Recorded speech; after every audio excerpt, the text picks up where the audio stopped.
Hope you're doing well today. So we are continuing our conversation in chapter 2. This is part 3. We're talking about nutrition labels. Here we go. Nutrition Facts Panel is designed to provide information on the nutrients that are of major concern for consumers, such as calories. It should list calories per serving and should be in large, bold font to be highly visible. This is to help consumers manage their energy intake.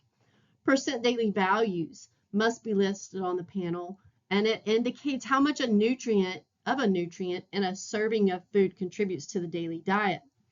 And then the ingredients list. They're listed in descending order by weight. This allows consumers to identify the primary components of the product. So nutrition labeling helps consumers make informed choices about their food intake, and understanding how to read the Nutrition Facts Panel can guide healthier eating habits.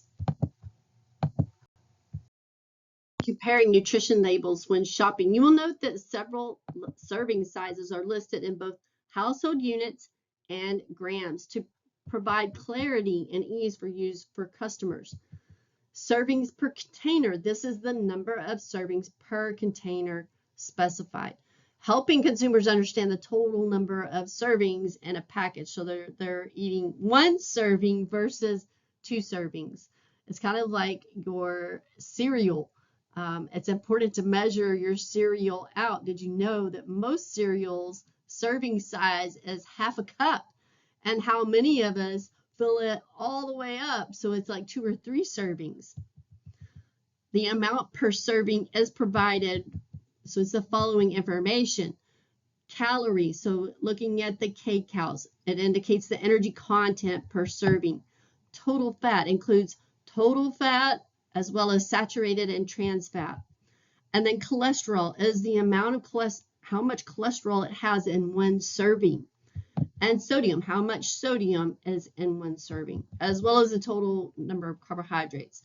That includes total carbohydrate, the dietary fiber, total sugars and added sugars, and protein in one serving, as well as vitamin D and potassium, calcium, and iron, as those are all of the essential minerals. So serving size information helps consumers understand portion size and nutrient intake. Paying attention to serving size can guide healthier eating habits and portion control. How can you use this information for a healthier diet? It's important to understand the daily value percentage, which is listed on the food label. It shows the percentage of a specific nutrient in one serving relative to the daily recommended intake based on a 2,000 calorie diet. Now, for someone who is on a 1,500 calorie diet, you would have to adjust that. So for instance, if a food has 10% daily value for fiber, that means one serving provides 10% of the fiber needed daily. And also to compare daily values. So looking at 2 different similar foods, you can compare and choose foods that are lower in saturated fat, sodium, and added sugars, and that are higher in fiber, vitamins, and minerals like calcium and iron. You can also choose foods that are lower in saturated fat and sodium, as those can lead to health issues like heart disease and hypertension. You want to aim for higher daily values in fiber and essential nutrients like vitamin D and C, and minerals like calcium and iron to help contribute to well-being. And important to adjust to individual needs based on personal factors like age, gender, or activity level. Pregnant or lactating women and children may have different DV needs, so checking labels accordingly. And to read the ingredients list, again, it's listed by weight, so you want to choose foods with whole, nutrient-rich ingredients and avoid those with added sugars, trans fats, and artificial additives. And if you don't understand what it's saying on the label, that's a pretty good indicator that it's processed food and you're not necessarily getting the whole value. So by using daily value information effectively, you can make informed choices that support a balanced and healthier diet tailored to your individual nutritional needs. labels, there are some examples of qualified health claims that are approved by the FDA. One of those is calcium and vitamin D and osteoporosis. And so with that, we know regular exercise and a healthy diet with enough calcium helps teens and young adults, white Asian women specifically, maintain good bone health and reduce their risk of osteoporosis later on in life. And dietary fat and cancer. We know the development of cancer depends on many factors, but a diet low in total fat may reduce the risk of those cancers. Other claims that are substantiated are dietary saturated fat and cholesterol and risk of coronary artery disease. The development of heart disease depends upon many factors, but its risk may be reduced by diets low in saturated fat and cholesterol and a healthy lifestyle. And then dietary non-carcinogenic carbohydrate sweeteners and dental caries. Frequent eating of foods high in sugars and starches as between meal snacks can promote tooth decay. The sugar alcohol used to sweeten that food may reduce the risk of dental caries. And fiber containing grain products, fruits, and vegetables and cancer. So low-fat diets rich in fiber containing grain products, fruits, and vegetables may reduce the risk of some types of cancer and disease associated with many factors. So these claims are based on significant scientific evidence and are used to inform consumers about the potential health benefits of specific nutrients or dietary practices. FDA-approved model health claims for foods that are supported by significant scientific evidence as folate and neural tube defects for spina bifida. Healthful diets with adequate folate may reduce a woman's risk of having a child with a brain or spinal cord birth defect. Fruits, vegetables, and cancer. We know that low-fat diets rich in fruits and vegetables are low in fat and may contain dietary fiber, vitamin A and vitamin C, and that may reduce the risk of some types of cancer. Fruits, vegetables, and grain products with fiber and risk of coronary artery disease. Again, we know that diets low in saturated fat and cholesterol and rich in fruits and vegetables contain some types of dietary fiber, particularly soluble fiber, which may reduce the risk of heart disease. And then diets low in sodium may reduce the risk of high blood pressure, as well as soluble fiber from certain foods and the risk of coronary artery disease. Ideally, you want a serving of that particular food that supplies about 0.75 grams of the soluble fiber from oats to help per day to have that particular effect. So these claims have been substantiated and are intended to inform consumers about the potential health benefits of including specific nutrients or dietary components in their diet based on scientific of the FDA-approved model health claims. Soy protein and risk of coronary artery disease. Diets that are low in saturated fat and cholesterol that include 25 grams of soy protein a day may reduce the risk of heart disease. One serving of that food provides 8 grams of soy protein. Plant sterol and stanol esters and risk of coronary artery disease. The claim is foods containing at least 0.65 grams per serving of plant sterol esters eaten twice a day with meals for a daily total intake of at least 1.3 grams or 1.7 grams per serving of plant stanol esters for a total daily intake of at least 3.4 grams. As part of a diet low in saturated fat and cholesterol may reduce the risk of heart disease. So a serving of this food supplies 0.7 gram of vegetable oil sterol or stanol esters. Macadamia nuts and the risk of coronary artery disease. The claim is supportive but not conclusive research showing that eating 1.5 ounces per day of macadamia nuts as part of a diet low in saturated fat and cholesterol and not resulting in increased intake of saturated fat or kcals may reduce the risk of coronary artery disease.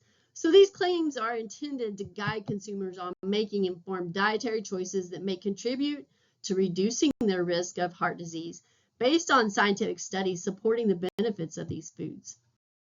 Another example of the claims associated and then the legal definition that's associated with it. So for a product to be kcal free, it can not provide, it has to provide fewer than 5 kcals per serving. For reduced or fewer kcal, that food has to contain at least 25% fewer kcals than the reference food. And for sugar-free, you can see food must provide less than 0.5 grams of sugar per serving, or reduced sugar. The food contains at least 25% less sugar per serving than the reference food. Something that I do is I buy orange juice, but I buy the reduced sugar. So it still has some sugar, but it's substantially less. And I believe it is like 25 calories. And then I still add water to it. I just like the flavoring. A fat-free produces, it should provide less than 0.5 grams per serving. Or low fat would be, it contains less than 3 grams of fat per serving. So you kind of get the idea with that. Nutritional foods are foods that contain components beyond basic nutritional content, which may provide additional health benefits. And so with that, oftentimes functional foods may contain bioactive compounds such as phytochemicals, antioxidants, probiotics, and omega-3 fatty acids. These components are believed to offer health benefits beyond basic nutrition, such as reducing the risk of chronic diseases like heart disease or improving digestive health. Some common examples of functional foods, of course, include fruits, vegetables, legumes, whole grains, fish, like salmon, which is rich in omega-3s, and certain types of yogurts that contain probiotics. Some functional foods are fortified with additional nutrients or nutraceuticals, which are bioactive compounds derived from foods to enhance their health benefits. For instance, calcium fortified juices or cereals fortified with vitamins and minerals fall into this category. It is important to note that not all products marketed as functional foods truly offer significant health benefits. Some may be little more than regular foods with added nutrients or herbal extracts, marketed with health claims that aren't scientifically validated. Examples include soups with herbs like St. John's wort, or snack foods with herbal supplements like kava kava, or cereals with extracts such as ginkgo biloba, and energy drinks containing caffeine. In summary, functional foods can play a role in promoting health beyond basic nutrition, but consumers should be discerning about claims and rely on scientific evidence. And going back to the chart we just looked at where it was low sugar, so oftentimes to make things taste better, they'll say low fat, but they'll add more sugar. So again, just important that you are a wise consumer. Dietary supplements are products defined by the Dietary Supplement Health and Education Act of 1994 as additions to the diet containing one or more of the following ingredients. Vitamins. Again, we know these are essential organic compounds that regulate various bodily functions and must be obtained through the diet. Minerals, which are inorganic elements necessary for various bodily functions, including building bones and teeth, muscle function, and nerve function. Herbs or other plant products. These are extracts or compounds derived from plants, often used for medicinal or health-promoting purposes. And amino acids, which are building blocks of proteins, each with specific roles in body function and health. And dietary substances, which are compounds intended to supplement the diet, which may include enzymes, metabolites, or other substances. Supplements, like foods, are required to carry labels known as supplement facts. These labels provide essential information about the supplement's contents and are regulated by the FDA under the Dietary Supplement Health Education Act of 1994. And these are our key concepts for today. Information provided on the nutritional label on most food products may serve as useful in guiding and finding foods that have high nutrient density and are healthier choices. The percent daily value on a food label represents a percentage of a nutrient, such as saturated fat or carbohydrate, provided in a single serving based on standard recommendations for healthy adults and children over the age of 4. Terms used on food labels such as fat-free must meet specific standards. In this case, use of fat-free indicates that a serving of the food contains less than 0.5 grams of fat. And health claims may be placed on food labels only if they are supported by scientific data and have been approved by the FDA. Some functional foods may provide some health benefits adhering to qualified health claims. Other products marketed as functional foods may use structure and function claims which do not have the scientific support of the qualified health claims. And I thank you for joining me today. We are going to be talking next, I was still in chapter 2, on the dietary supplements and physical performance. Have a great day.